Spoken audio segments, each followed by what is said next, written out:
1 year ago, the Xavier Institute for Higher Learning lay in ruins. The seasons changed. The state of the X-Mansion, now abandoned, did not. Nothing changed until one day energy crackles and two people materialize. A tall-built middle-aged man with many guns and a slim, red-headed teenage girl. Me and my daughter Hope, back from the future. Immediately, I ordered Hope to stay close and assess any threats. Looking around the ruins, Hope interrupts me. She knows the drill. It's always the same. She guesses the past is just like the future. Wrecked. We are in the right time. Right place, I mused, trying to figure things out. But something's happened. No one's been here in months. We have to move. Find Cyclops and the X-Men. But Hope isn't listening. She found a photograph in the ruins, depicting Professor X and the original X-Men. They are dead, aren't they? She asks. The X-Men. Everywhere they go is just more death. That's enough. I ordered strictly. She agrees, but in a different way. It was supposed to be different this time. No more running. No more sitting around at the end of the world, eating rats. We beat Bishop and nothing's changed. I asked her to calm down. She is calm, she replies stubbornly. Suddenly, I pushed her aside and tried to protect her with my body, as we are almost hit by artillery fire. Is it Bishop? Hope asks, agitated. But these are different enemies. Flying down from above are our attackers. Men dressed in battle armor with smiley faces painted on their helmets. The mutant-hating organization called the Right. Meanwhile, in Utopia, Cyclops has gathered the senior X-Men to discuss the grim situation they are facing. Last night, one of theirs, Meld, died. His body healed, but he never woke up again. That brings the total casualties from Selene's attack to 3. And this, Meld is worth noting. Why? Summers. King Namor asks caustically. Because he was one of us. Scott shoots back. They all were. It was our job to protect them. And because those deaths represented 1.5% of the remaining mutant population. Imagine if 100 million humans died. That's what just happened to us, because we failed. Every single attack on us is one that could very easily wipe us out. We can't afford a single mistake. We have to hold out. They have to know it's too late. Dr. Nemesis interjects. There are 181 mutants left on this planet at last count. And that's not enough to perpetuate a species. It's over. At the rate of death they are sustaining now, especially among the young ones, Mutantkind has maybe 7 years left, give or take the odd immortal or two. Everyone falls silent at that grim bit of news. Finally, my father speaks up again. They've got work to do. He addresses everyone. The recent attacks have caused structural damage and they are still upgrading security and armaments. He asks Nemesis to keep him appraised of Magneto's status. Any sign he's coming out of his coma, inform him immediately.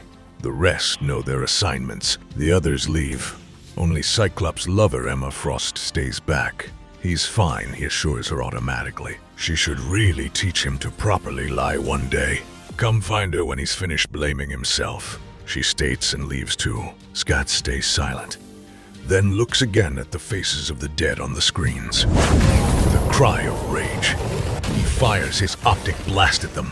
Afterwards, as if nothing happened, he readjusts his visor. The Stepford Cuckoos address him hesitantly. He should really come to Cerebra. They've found something.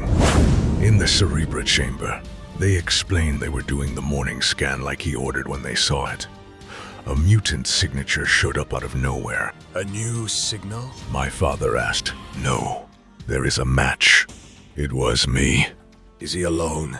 Is my father's only question. Cables is the only new signal. One cuckoo replies.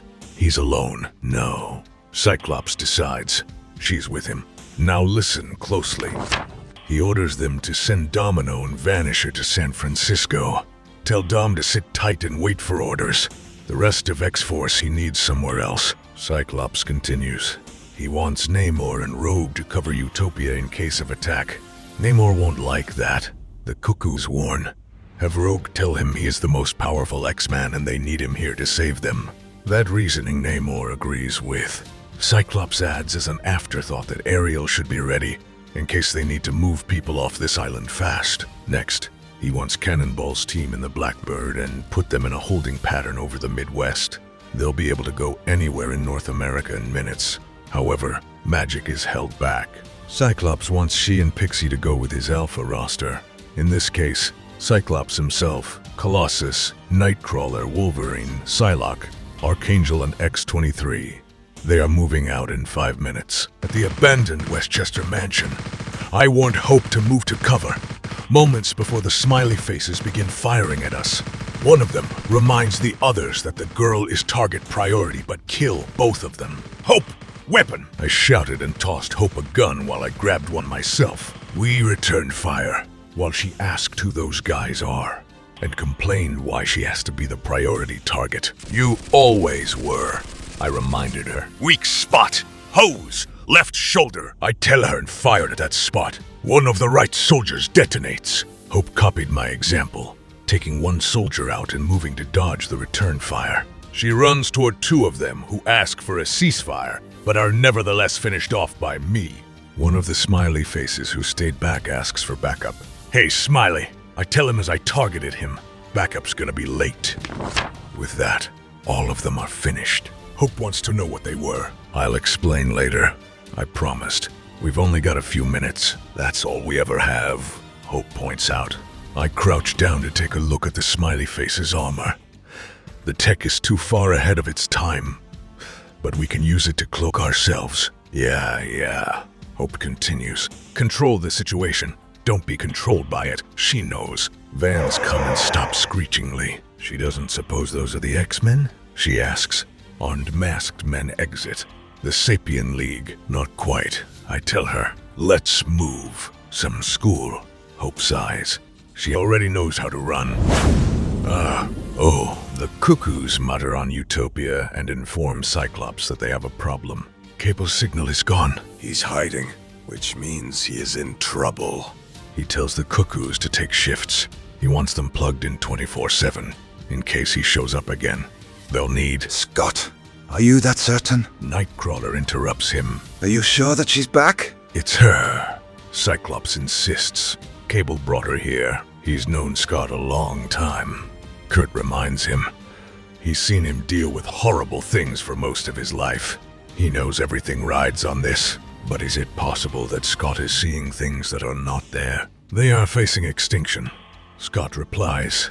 And that girl is the only thing. Kurt interrupts. There is no evidence that Hope is any kind of mutant messiah unless, of course, you've discovered something I don't know about. No, Scott replies. And yet you believe with your whole heart and soul that she is here and will save all of us? Kurt asks. Yes, Scott replies. Why? For so long, there were no mutants. Then out of nowhere, Hope was born. The first and last mutant since M-Day.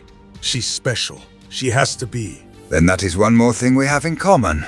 Kurt tells him as he leads him to the waiting Alpha team. We are both men of faith. Magik teleports them away. A little later, they are at the ruins of the Xavier Institute. Pixie shudders at the sight of one of the dead right soldiers. Why are they smiling? She wonders. That's just creepy. They must be happy to see her. Magik suggests nastily. She's creepy too, Megan shoots back. Archangel addresses Cyclops, who does not need to be told who this is. Psylocke, on the other hand, remarks that perhaps she missed the smiling armor briefing. What exactly are these things? The right. X-23 replies. Paramilitary anti-mutant zealots under the command of... Not now, X. Wolverine orders. He tells Scott his boy was here and trashed 5 of the Smileys. He sniffs again. There's another scent. She's with him. Finally, Cyclops allows himself a cautious smile. He addresses the team. Nothing and no one is more important than this girl.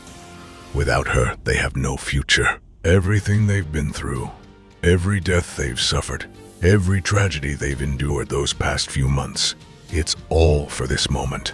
For her, this is what they signed up for. This is what they die for. Hope. He explains that Cable is a soldier. Hostile forces are chasing him. He'll go to ground to lose pursuers. He'll want to get the lay of the land, establish threats and control the situation. And knowing what Cable's going to do, He's going to give them the advantage. Cyclops states their mission is to find Cable. Find the girl, bring them home to Utopia, to safety. Wolverine knows what to look for. He announces he has them. 3 vans, Sapien League. Let's go. On the road, Hope nervously looks back, noticing 3 dark vans following us. The masked, armed men of the Sapien League gets ready. This is it. One of them announces, this is where they put a bullet in the mutant's head. All of them. This is where the Sapien League takes back the planet for humanity. He said all they had to do was kill the girl, and he never finishes his sentence. Magik has teleported the X-Men on top of, or in front of the cars, and they immediately attack. Colossus throws one of the cars, and Ileana remarks that the driver wasn't wearing his seatbelt. Her brother should be more careful. Enough. Colossus admonishes her. Nightcrawler and X-23 have gotten into another van. As Kurt disables the driver, he warns X-23 to leave one conscious for questioning. X slashes the others. Wolverine stops the 3rd truck. I looked back and saw that, but continued driving. Having finished off the Sapien League, Psylocke tries to read the mind of one unconscious member, but cannot due to some mechanical interference. X-23 sees one conscious member of the Sapien League crawling from a car. She drags him over to where Wolverine has another prisoner. Wolverine directly asks his guy how they are tracking Cable and Hope. "Go to hell, mutie," comes the reply. Is he sure? Wolverine threatens with his claws. The villain replies he will kill him. X-23 claws through her prisoner's head. Mein Gott! Nightcrawler exclaims in horror. He drags her away from the corpse, asking what did she do, what needed to be done, is the calm reply. Indeed, it had its effect as Wolverine's prisoner is now less cocky. He swears he doesn't know how he's tracking them. He's sending them the locations. Who? Colossus asks the other X-Men have gathered around them. Psylocke announces this is enough. What is going on here? She asks Wolverine. Kurt angrily asks Logan that he and Cyclops know what this is, right? Wolverine keeps silent. Washington, D.C. The mysterious leader announces to the men gathered before him that the Sapien League contingent has been compromised. All is ready. Report he orders Stephen Lang and Boulevard Trask. The Mutant Response Division has 500 units ready to move. Lang explains on his order. They have international access via the United Nations, and all mutants outside of Utopia are being tracked. Trask adds. The leader next addresses William Stryker, Graydon Creed, and Cameron Hodge. Stryker announces they are folding the Sapien League into the Purifiers. They have 50 bases, each with 100 men armed and ready. The Friends of Humanity number in the thousands. Creed announces. The right has 40 armored divisions. Hodge adds, what is your command, Bastion? The Mutant Messiah is here. Bastion merge with the network announces. Kill her.